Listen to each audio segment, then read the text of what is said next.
well, and I just got these progressive lenses, so I thought, I can actually read a speech now. But do you mind if I just speak from the heart today instead of a written speech? We're all ears. One of the things, I'm running for U.S. Congress here in Michigan's 8th District. So that's all of Ingham County, that's all of Livingston County, that's the north part of Oakland. But that could change. We have redistricting going on that may take place. So the 8th District may be over there, it might be over there, it might not exist anymore. Let me ask a question. Have any of you been following this redistricting commission? Yes. Did you hear that they actually refuse to say the Pledge of Allegiance before they start their meetings? Because the Pledge of Allegiance is too divisive. Oh my God. How many students are here today? Awesome. Thank you for coming. We're here doing this today for all of you. We're fighting for you. Right.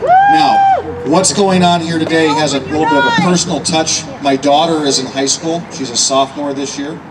And she goes to a charter school, but it's still a public school. And she's been a straight A student for her entire student career until this year. And she's having a real hard time with this online schooling stuff. She's really one of these students that has to be involved.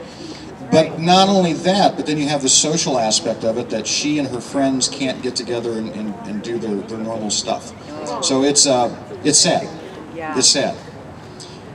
But part of having these new progressive lenses is I went back through the Constitution and the Bill of Rights, and I still haven't found that fine print that says that all of our God-given inalienable rights are valid as long as we don't have an epidemic or a pandemic. I still didn't see that fine print. And so these schools need to be opened. But see, folks, we've fallen into this thing. This is, I put a post on Twitter today and on Facebook. How do we lose our freedoms? The left is really good at it because they convince a lot of people that it's reasonable. It's reasonable. Let me show you something. Stay 6 feet apart when eating together.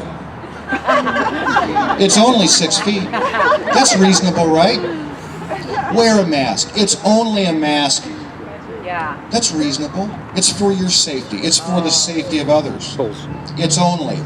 They minimize our freedoms in the pursuit of taking them away. Yeah. In the pursuit of it's for your own good. It's for your safety. I believe it was Thomas Jefferson that said, I would rather have, what was it? Help me out, guys. Dangerous freedom. Who reads Thomas Jefferson quotes? I'm having a Biden moment here. You know that thing. That thing. I would rather, then he said, I'd rather live on my feet than die on my knees. Was that Jefferson? One of them said that. You know the thing. Dangerous freedom, safe man. tyranny. Michigan's corn pop right here, folks. But it's only a mask. It's only social distancing. It's only a vaccine. It's only a microchip under your skin. It's only silencers. It's only background checks. That's reasonable. It's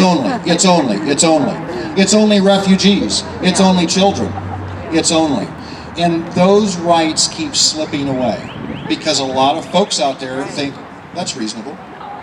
It's only temporary. We're only going to close schools temporarily until we flatten the curve. 1 year later. It's only now putting masks on 2-year-olds. How do you like that?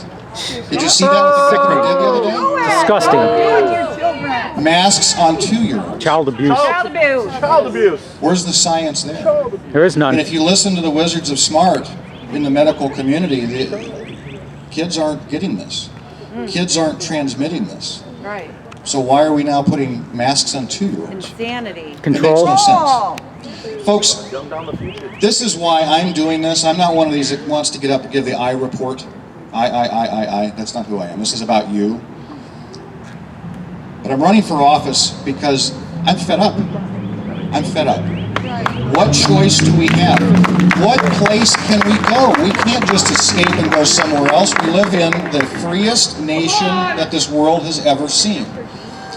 Our founders were a unique set of individuals, which, by the way, the left wants to demonize and delegitimize and say that they don't count and everything that they wrote is illegitimate. That's why if the left had the option to tear up our constitutional Bill of Rights like Nancy Pelosi did with Trump's speech last year, they would do that because they believe that the Constitution and Bill of Rights is outdated and it was written by illegitimate people. Folks, where else is there to go? Constitution is forever. We either fight for it and protect it and restore it, or we lose all of it. And as you've seen now with it's only temporary, we're just going to lock down the state just for a short period of time. The masks are only temporary. It's just a short amount of time, and then we'll get past the curve, and then life will go on as normal. We're now 400 days into this, and we're still masked up. We're still locked up. You still can't go have a normal life. And it will not change until the people of this state and this country stand up and say enough. Right. No vaccine mandate. That's what I'm out there fighting for, you guys. I'll tell you what, one last little analogy. It's like the frog in the pot of water. It's only a bath, Mr. Frog. It's just warm water. And that water temperature keeps going up a little by little by little, and by the time the frog realizes it's boiling, it's too late, the frog's cooked. Little by little, we're losing our freedoms. I'm not here to just say you're losing your freedoms. I'm here to try to help the frog out of the water and turn the fire off. Love you all. God bless.